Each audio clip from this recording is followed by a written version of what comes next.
So this is, it's called Exploring Expert Figures in Alien-Related UFO Conspiracy Theories. When I first looked at it, I thought, wow, I wonder if I'm in here. I'm a UFO conspiracy theorist, but no, it doesn't talk about me. In fact, it doesn't talk about any UFO conspiracy writer by name that I could see at all.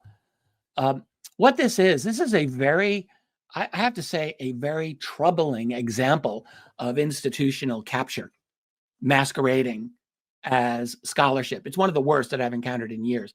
So this purports to be an objective analysis of online UFO discourse. In reality, this is a very thinly veiled attempt to delegitimize serious inquiry into UFO or UAP, and really to control dissident narratives in service of established power structures. That's what this is. So their methodology, first of all, I thought was fundamentally flawed. So what they did is they cherry-picked 100 tweets from a data set of hundreds of thousands. This is all off Twitter, X, focusing exclusively on those which contain the words expert or scientist, UFO-related ones. So they're creating an inherently biased sample to start with. And then they deliberately frame the discourse as it's all reliant on appeals to authority rather than examining the actual evidence being discussed by UFO researchers. So it's a very, very simplistic framework, and they're reducing these very complex discussions to essentially emotional manipulation. It's very, very reductive, and conveniently ignoring all the substantial body of credible UFO evidence accumulated over decades, like radar data, multiple witness sightings by military personnel, official government acknowledgments. They cite the 2024 Arrow report as definitive proof, I'm not joking, against extraterrestrial evidence. They deliberately mischaracterize the historical record. They contradict the testimony of numerous military witnesses who have come forward. So really the whole point of this, I just want to scroll down a little bit to show you what one thing that they, so they characterize conspiracy rhetoric. They talk about psychological studies can bring many advantages to the studies about conspiracy theories. The authors also mention that conspiracy believing is not necessarily a pathological behavior, but can be present among ordinary citizens.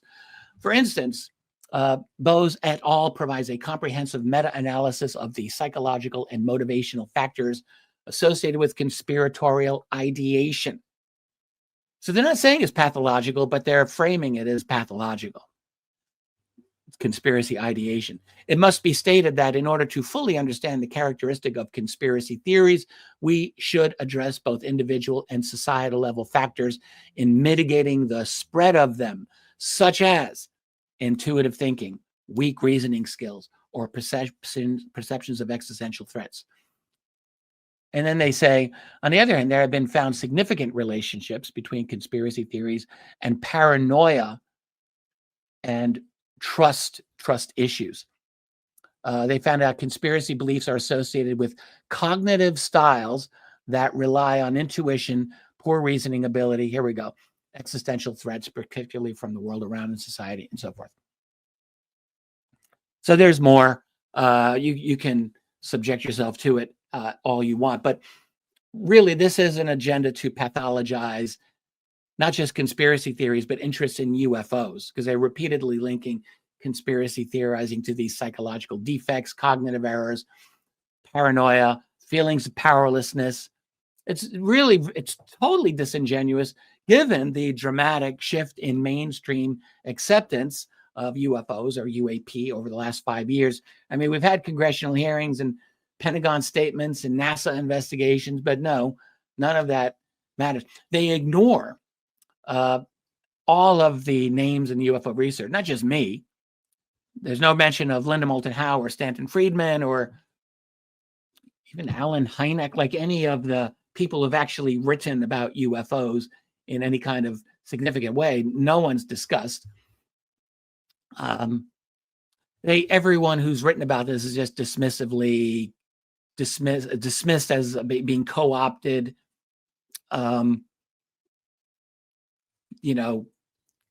we're being co-opted through, or you are being co-opted by these conspiracy theorists, I suppose. So but the real thing that I notice, and I'm going to talk about this with the JFK thing as well, is they have a true purpose here, and it becomes very clear in their recommendations.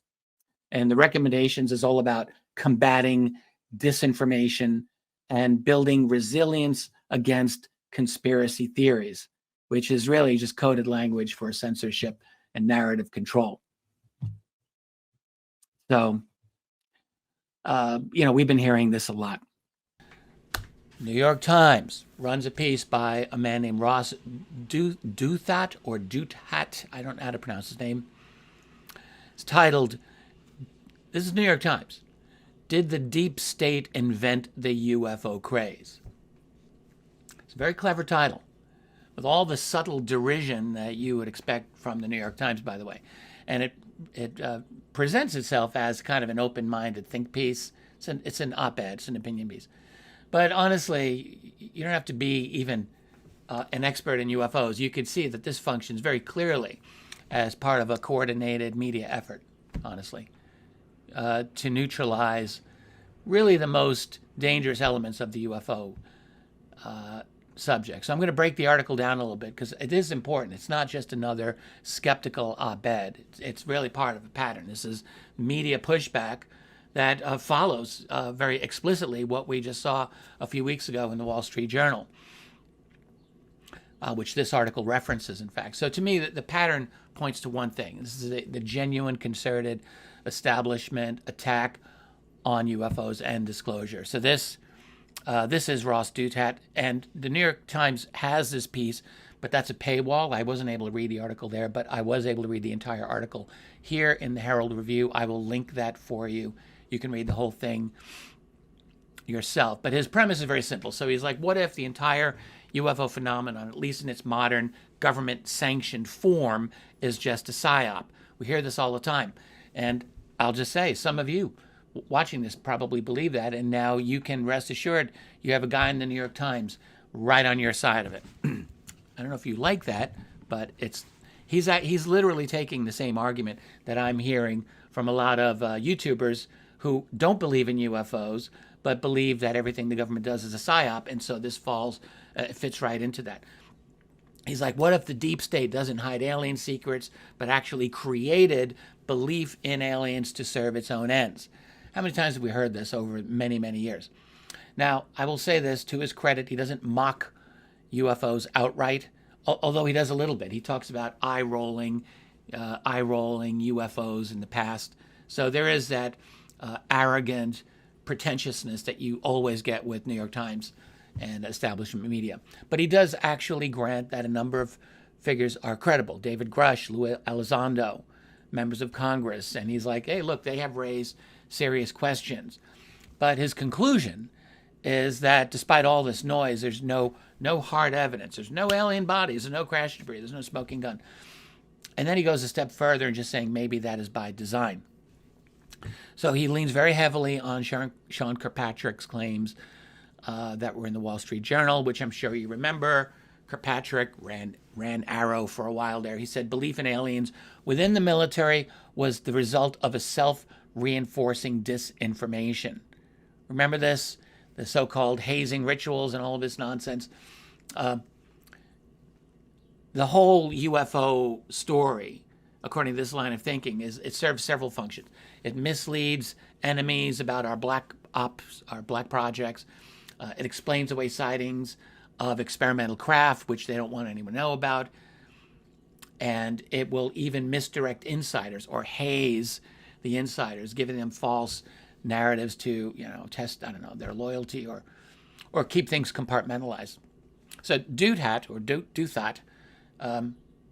he floats all this out there. And then he leaves you with this impression that, well, that has to be the truth because no disclosure has actually occurred. He's like, well, you've got all these people out there, so obviously they're not going to jail. So it must be safe for whistleblowers to come out with their information, and yet we haven't had any grand disclosure. Therefore, he literally says this, there must not be anything there. which is an utterly ridiculous standard. It's also not true. It's not that there's no pressure against genuine whistleblowers at all. That is not the case. And, it's a ridiculous argument. You don't wave off witness testimony just because the intelligence community is still hiding the hardware. Really, really quite ridiculous. So then, the fact that he's writing in the New York Times using the term deep state without irony, that's a little bit new. That's a shift. It's like the New York Times always treated that term like it was completely radioactive. But what's interesting is how he uses the phrase deep state. So he's not acknowledging that the deep state might be hiding exotic technology, or he's not acknowledging that the deep state might be suppressing public knowledge of non-human intelligence or aliens. No. He uses the deep state as a debunking tool. He's basically saying, yeah, the deep state exists, but its role is to fool people like David Grush, not to confirm them in what they believe. That is a very interesting little sleight of hand. And in its own way, it's kind of brilliant. Think about it. He's conceding the existence of covert government manipulation only to suggest that you're dumb for believing in it.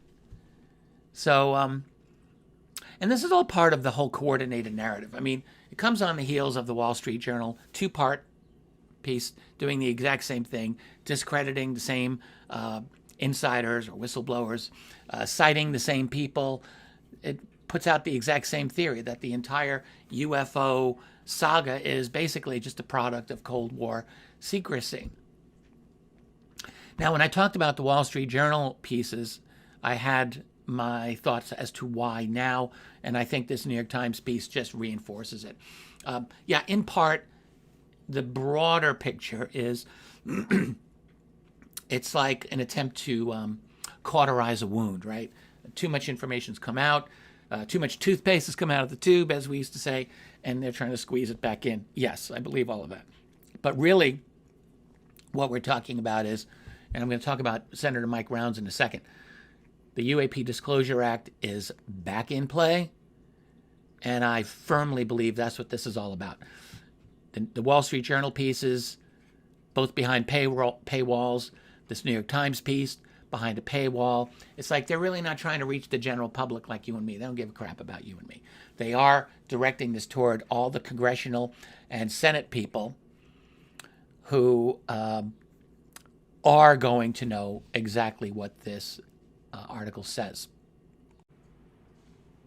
The point is purely political. It is, in my opinion, purely to head off the UAP Disclosure Act before it gets any more support. I think that's really what this is. So the public is basically irrelevant to this. You're talking about a discussion among the elite establishment, opinion makers, Wall Street Journal, New York Times, and they are throwing it out there for members of Congress and the Senate, and maybe anyone who might be supporting them. So, and then, just in the broader sense of it, I think this piece does what a lot of these other, especially since 2017, where the establishment has been a little bit on the back foot at times on this issue. So what do? You just inject as much confusion, you raise doubt, and then you flood the zone with reasonable skepticism as they're trying to frame it. That just leaves people, throwing their hands up and saying, I don't know what to believe anymore. That is how control works. It doesn't work through answers. It works through managing this ambiguous situation where people do not know what is true and what isn't true. And that's really all that they need to do. It is not necessary firmly to debunk. It is really only necessary to raise enough of the seed of doubt that you disable any forward motion. This has always been the case.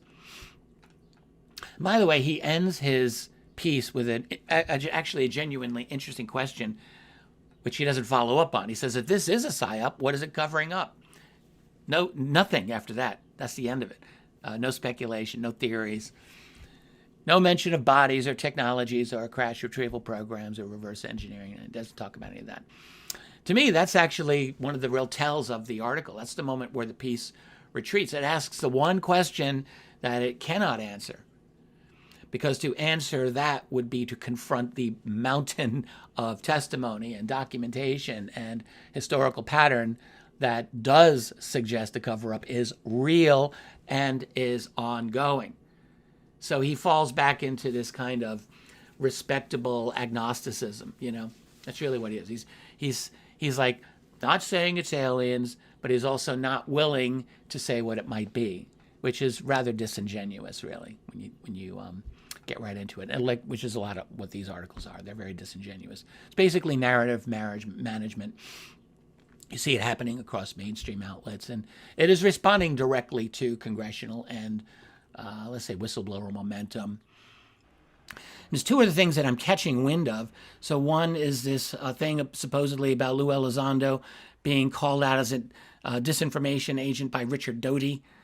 That's rich. So I saw this as a podcast called Vetted. The guy's pretty good. I've caught him a few times. And so I didn't know this, but Doty had been on some podcasts, I guess not that long ago, and said that a few years ago he was supposedly asked to participate. I'll give you the link for this. You can listen to it yourself.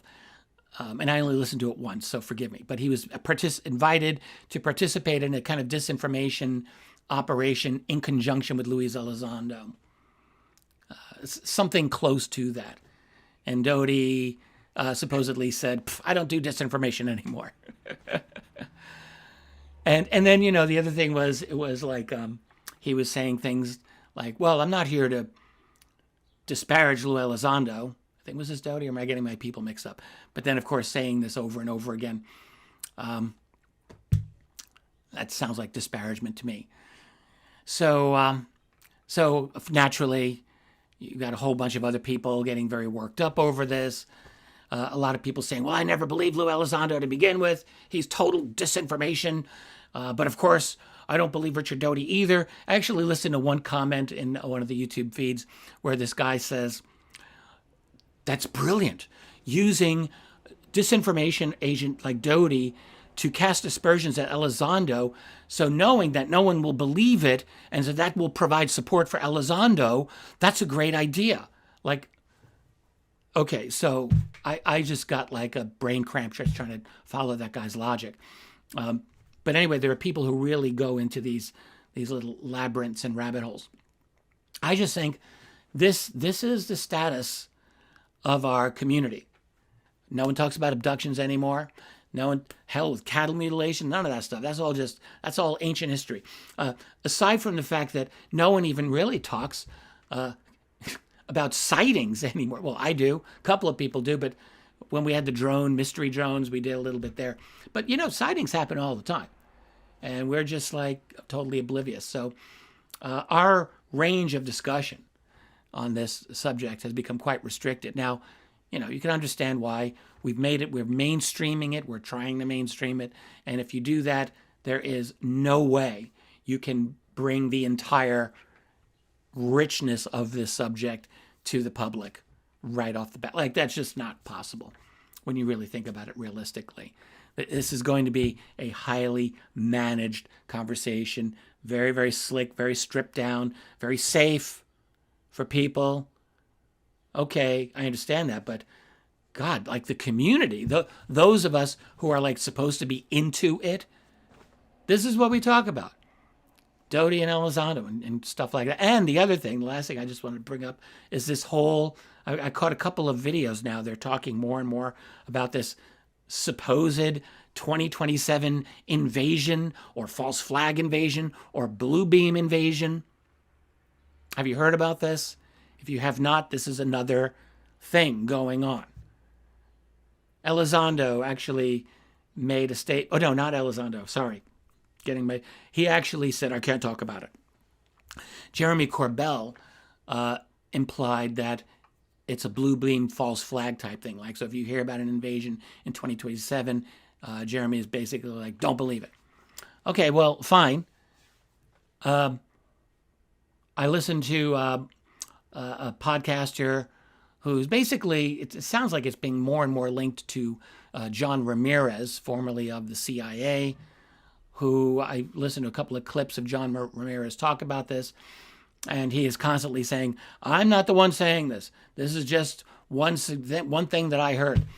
But he does seem to be the one who's talked about it more than anybody else. This alleged, supposedly, that insiders in the intelligence community or the people in the know have heard about this, supposedly. Well, I will just tell you off the bat, I do not believe this. I absolutely do not believe this, and I will tell you why. I have gone through this rodeo too many times. I cannot tell you how annoying it is to hear all these predictions where they just never stop. We went through, I tried to track them, and I'm not done tracking all of the failed predictions that have littered the field of ufology over the last 70 years, 80 years, like trash on the sidewalk. It's basically like what it is. It just constantly happened. Some of the predictions are more general, like, all right. So I can't blame Donald Kehoe back in the 1950s for thinking that some kind of UFO disclosure could be imminent. All right, it's the late 50s. You've got things happening with Congress. You're talking to your buddy Roscoe Hillenkotter, formerly of the CIA. Yeah, okay, you might think that we can make a breakthrough. And Kehoe, if you read his books in the 50s, you could get that feeling like that he believed the secret could break any minute. I wouldn't exactly call that a prediction. I'm talking about, Ashtar Command has told me, this is true, that this is back in the 50s and 60s initially, that there's going to be an alien craft that's going to pick up all the people who are worthy of being saved. I'm serious. And they're going to be taken somewhere safe. Everyone else, the hell with you. You're all going to die. Ashtar Command transformed, by the way, in the 1970s and beyond to become way more New Agey. And so the whole death and destruction theme, that got put aside. And instead, all the predictions now were for fourth density ascension and, however that works. Just like a lot of the predictions actually transformed around that time. I obviously, it seems like it's the New Age influence there. But we've had all the predictions. I mean, most recently, of course, we went through the whole, I'm still traumatized over the Ascension 2012 nonsense, which I will never cease to maintain was a supreme waste of our time and energy and credibility and all other good things. It was horrible that we went through that, and we were just taken, many people were taken for a long, long ride on that nonsense. But aside from that, there were predictions, I remember these very well, of Blue Beam, the fake alien invasion. That was supposed to happen back in 2010, 2011. I remember this well. And I'm sure there were other predictions even since then. I can't keep track of them all. But they're all annoying. They're all a waste of time. The 2000 predictions. There was supposed to be Serge Monast, who created the Blue Beam idea. He initially said it was going to happen in 2000. He didn't have a 2012 thing. He just said 2000 is probably going to happen then. Well, okay. And then many, many others. So, back to predictions, 2027, invasion. I'll pass. John Ramirez are not linked to John Ramirez. Who the hell knows? These things just get their own momentum. And I don't think that there's a way to prevent this anymore. I think this has just become a permanent feature of our wacky culture. I mean, everyone's connected. Everyone's got the ability to just throw their stuff out there. And it just litters the field. It just litters the field like trash.